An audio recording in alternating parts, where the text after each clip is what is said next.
routine kind of varies, and it really depends on the types of projects that we have going on. So this morning I woke up and we had to book a flight for our president of the company, who is flying into Arizona tonight. That was a challenge considering everything going on in the world right now.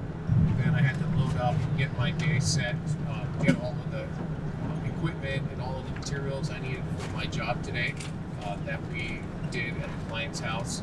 So I had to make sure I had all of that ready.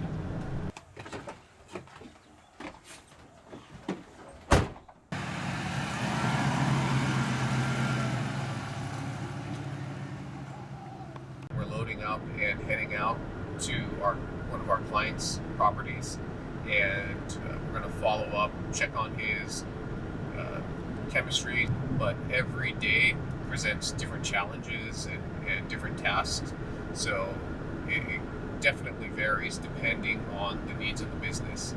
So today we'll go out and focus on our one client and then do the rest of those things. Since the outbreak of the coronavirus, because of where we are, we're deemed an essential service. Our service is highly directed towards the tourism industry right now, because many of the hotels and travel accommodation places don't have any guests. So all of the maintenance work that they were putting off because they had no windows to do this work, it's all happening right now. So our business has gotten significantly busier, almost uncomfortably busier, because of how much demand has risen since the quarantine happened. Today you're going to be following me, and I'm actually taking the role of a service technician, where we're going out to a property. I installed a new pool pump, so we upgraded the pool pump. I'm also monitoring the client's chemistry levels, and we've redrained the pool. Today we're going to have to rebalance the water chemistry. We're going to have to actually program the pool pumps, look at all of the plumbing, the electrical work, and check the biological conditions of the water, and just kind of check over the overall operation of the pools. So right now what we're doing is we're going to test the water chemistry. I'm going to start making chemical adjustments. And for me, I have an app that I record everything, and it helps me to calculate the dosages I need. And then I have, this is a Taylor test kit, and I go through multiple test kits depending on the situation. Because we're just kind of doing an initial balance, I'm just going to utilize this one. It's one of the quickest and easiest ones that we do. So right now I'm going to just check what the alkalinity of the water is like. And then we use our testing chemicals to find out what the current chemistry is. So what we're doing now is we're doing this, which is called a titration, and we're just kind of looking for, once it turns a certain color, like it went from green, now it's red, and that'll tell us, based on how many drops we put in, what the actual reading is in the pool. So right now we're at 60 parts per million of alkalinity, and the level that I'm trying to hit is about 90 to 100. Let's see, I'm trying to get an increase of about 30 to 40, no, we'll go with 40 parts per million. 40 parts per million, 29,000 gallons roughly. So I'll need to add 16.24 pounds of, this is sodium bicarbonate, better known as baking soda. So not the same kind of baking soda used for baking, but baking soda used for water treatment. So each one of these scoops is roughly about 2 pounds. Actually, it's just a little over 2 pounds, so I kind of underfill it. So that's about 2, 4, 6. And then what we do is we always add the chemicals to the water, and then I kind of blend it in. You know, and this actual is not really dangerous, this sodium bicarbonate, so I'm not wearing my mask right now. So while we add that, the next thing we want to do is, so the titration treatment, if you notice, you see it's kind of a pink right now.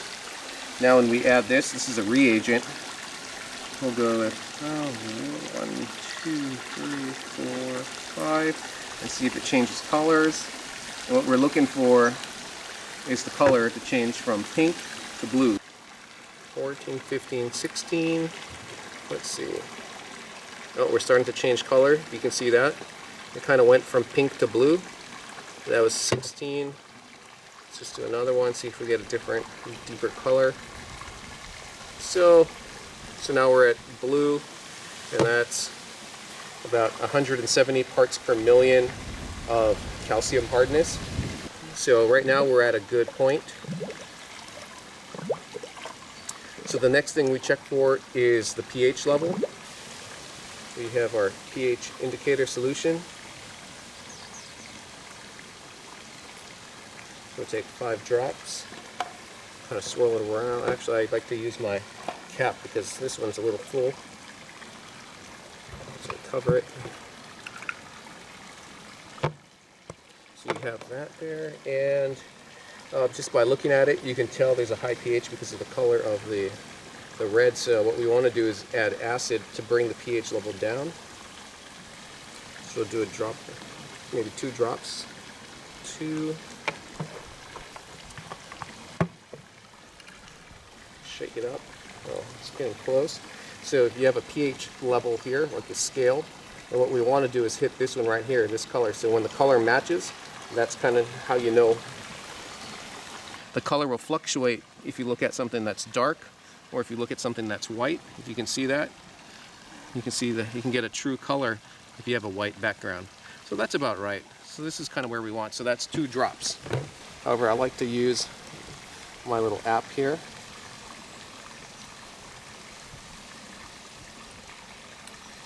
And do my calculation because it calculates really well. So pH level was 2 drops for the acid demand. So it tells me that I need to add 54 ounces of acid to get this pH level, which is what I'm shooting for. So the vapor from this stuff, so what I do is I protect the surface by wetting it down so if acid spills onto it, it'll be protected. And then I'll take my bucket and then I'll slowly pour it into the deep end here.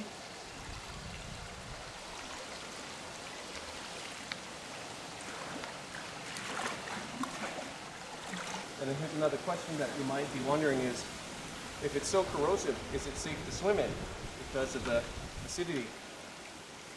And it is, because there's so much water in the pool.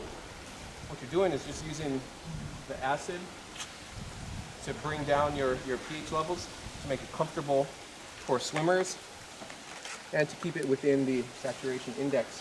So the pH of your eyes when you go swimming is roughly about 7.4 to 7.5. So that's kind of the ideal pH level that you want your water to be in.